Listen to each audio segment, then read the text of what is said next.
Énormément de choses vont changer pour vous en 2025 et je ne parle pas des résolutions de nouvelle année que vous allez bien évidemment respecter. Je vous fais confiance pour ça. En tout cas, on est le 1er janvier. Pour l'instant, on peut y croire. Je parle plutôt de changements dans la loi notamment qui vont impacter votre quotidien. Je vous résume donc tout ça en quelques minutes, mais évidemment, excellente année 2025 à tous. Je vous souhaite le meilleur pour cette nouvelle année. De notre côté, on entame notre 6e année des actualités du jour. Ça va faire 5 ans effectivement que ce format a commencé. Le temps passe extrêmement vite. On en a fait beaucoup des formats comme ça, des actus du jour. J'en profite donc pour vous remercier pour votre fidélité, que vous soyez là d'ailleurs depuis 5 ans, 9 ans. La chaîne aussi a quasiment 10 ans, ou alors 5 jours. Merci vraiment pour votre confiance et votre fidélité, que ce soit sur YouTube ou alors en podcast audio. On vous réserve de belles choses pour 2025. Alors sur ce format qui va continuer, mais aussi sur notre chaîne YouTube dédiée au grand format. D'ailleurs, vous l'avez peut-être vu, on a publié aujourd'hui aussi une interview de Soprano. Je vous mets le lien de notre chaîne des grands formats directement en description. Voilà, merci pour votre confiance et encore très bonne année 2025. Allez, sans plus tarder, on va donc commencer avec le premier changement et je commence pas avec une bonne nouvelle, je vous préviens tout de suite, il n'est désormais plus possible de payer des pâtes, du riz ou encore du beurre avec ces tickets restaurants dans les supermarchés. En effet, seuls les aliments directement consommables comme des sandwichs, des fruits ou encore des légumes et des plats préparés pourront être payés avec les titres restaurants. En fait, il faut savoir que ça a quasiment toujours été le cas cette règle, sauf que depuis le Covid, il y avait une dérogation qui avait été mise en place pour bien permettre justement d'utiliser les titres restaurants pour acheter tout type d'aliments. Alors cette dérogation, elle devait se terminer en 2024, sauf que l'Assemblée nationale avait récemment voté une loi pour prolonger cette possibilité au moins jusqu'en 2026. Alors je vous passe les détails, mais le problème c'est qu'en raison de la motion de censure qui a été votée le 4 décembre dernier, il n'y a aucun ministre qui peut défendre cette loi au Sénat. Résultat, elle n'a pas pu être votée par le Sénat avant le 31 décembre 2024. Bref, pour l'instant, on ne peut plus utiliser ces tickets resto comme on pouvait le faire avant, mais tout ça pourrait peut-être évoluer avec le vote du budget 2025. On verra donc si ça évolue dans les prochaines semaines. Deuxième changement maintenant, les personnes qui touchent le RSA, donc le revenu minimum en France, qui est accordé aux personnes qui n'ont peu ou pas de ressources, sont désormais automatiquement inscrits à France Travail, donc le nouveau site de Pôle emploi. Mais le changement le plus important, c'est que les bénéficiaires du RSA peuvent être amenés à être obligés de faire 15 heures par semaine d'activité d'insertion sous peine de se voir retirer le RSA. Alors ça peut prendre la forme de formation ou de stage par exemple. Ils doivent par ailleurs souscrire à ce que l'on appelle un contrat d'engagement en précisant des objectifs d'insertion sociale et professionnelle. Il faut savoir que c'est une mesure qui est défendue par le gouvernement, qui voit en fait une mesure pour favoriser le retour à l'emploi pour les personnes les plus précaires. Mais c'est aussi une mesure qui est critiquée par les associations et par les syndicats. Il y a aussi la Commission nationale consultative des droits de l'homme qui a demandé la suppression de cette réforme qu'elle considère comme étant une atteinte aux droits humains.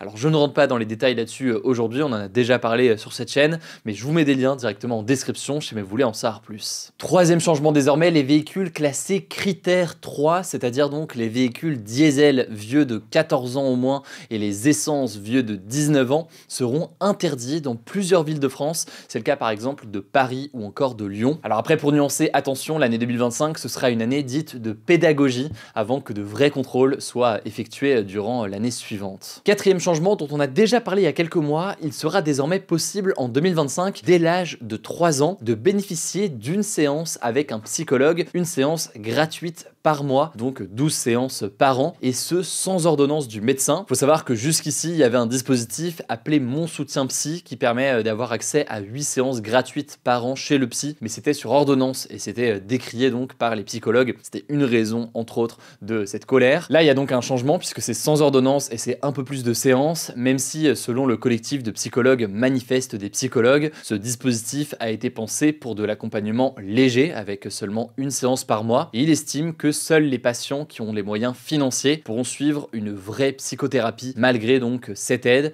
Je vous mets des liens en description pour en savoir plus. Cinquième changement très rapidement puisque ça concerne que les franciliens, donc les habitants en Ile-de-France, mais à partir de maintenant, les trajets en RER ou en métro en Ile-de-France vont coûter 2,50 €, peu importe d'où vous partez en Ile-de-France. Jusqu'à présent, le prix du ticket de métro était de 2,15 € et le prix du ticket de RER pouvait aller jusqu'à 5 €. Donc là, c'est 2,50 € pour toutes les destinations et pour toutes toutes les zones. Par ailleurs, ce qu'on peut noter, c'est que le prix du pass Navigo mensuel, donc la carte qui permet de prendre les transports en illimité en Ile-de-France, va passer de 86,40 € à 88,80 € par mois. Sixième changement, très rapidement là aussi, mais un nouveau carnet de santé va être créé. Il va contenir notamment des pages sur l'usage des écrans, sur l'activité physique, sur l'endométriose, donc cette maladie gynécologique, mais aussi sur la dépression après la naissance d'un enfant. Par ailleurs, il y a 8 nouveaux examens de santé qui sont obligatoires, qui ont été ajoutés aux 12 qui sont déjà existants. Enfin, on peut noter que la vaccination contre les infections à méningocoque A, C, D, W, Y et B, ce qui est en fait une bactérie qui est connue pour son rôle dans les méningites,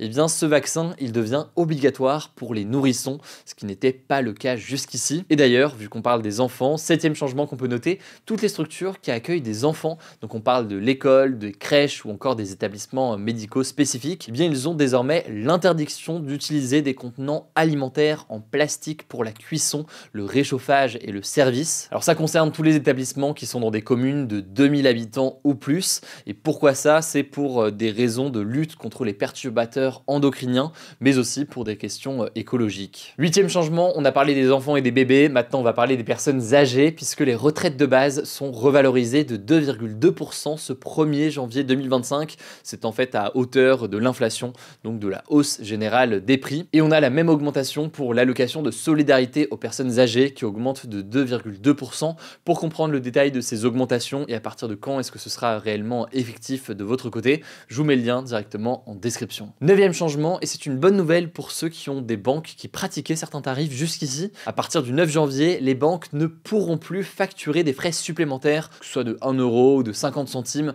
pour les virements instantanés. Les virements instantanés, donc, c'est les virements qui sont reçus directement par la personne à qui vous faites le virement. C'est possible jusqu'à un certain montant. Sauf que certaines banques, eh bien, faisaient payer ce service. Maintenant, donc, ce sera gratuit si vous le faites donc typiquement via Internet ou l'application mobile de votre banque. C'était déjà le cas pour beaucoup de banques aujourd'hui, mais maintenant, ce sera le cas pour toutes. Dixième changement qu'on peut noter, on approche de la fin. Le prix des colis et des courriers va augmenter de 6,8% en moyenne. La lettre verte, par exemple, va passer de 1,29 à 1,39. La lettre recommandée de 5,36 € à 5,74 €. Même chose pour les colissimo qui seront plus chers, avec une hausse en moyenne de 5% pour les particuliers. Alors cette hausse des tarifs, elle doit permettre de couvrir les pertes liées à la baisse du volume du courrier ainsi qu'à l'inflation selon La Poste. Et enfin, dernier changement qu'on peut noter, certains logements en 2025 ne pourront plus être loués. En l'occurrence, en fait, on parle des logements qui ont un diagnostic de performance énergétique de classe G. L'objectif de cette interdiction, c'est de lutter contre ce qu'on appelle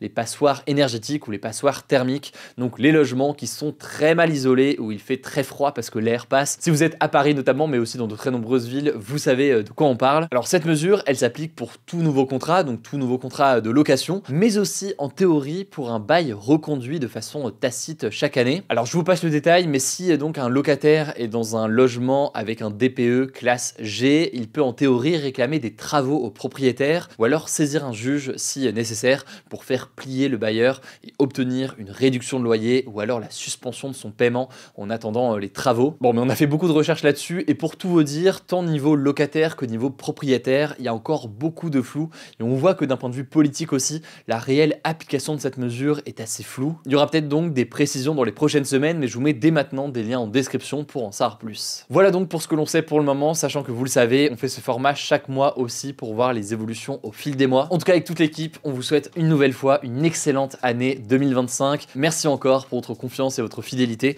On va suivre l'année avec vous et tout ce qui va se passer. Si vous voulez un autre format plus léger, l'interview de Soprano est disponible sur notre chaîne YouTube dédiée au grand format, donc je vous mets le lien directement en description. Prenez soin de vous, prenez soin de nos proches, et puis on se dit donc à demain pour une nouvelle vidéo.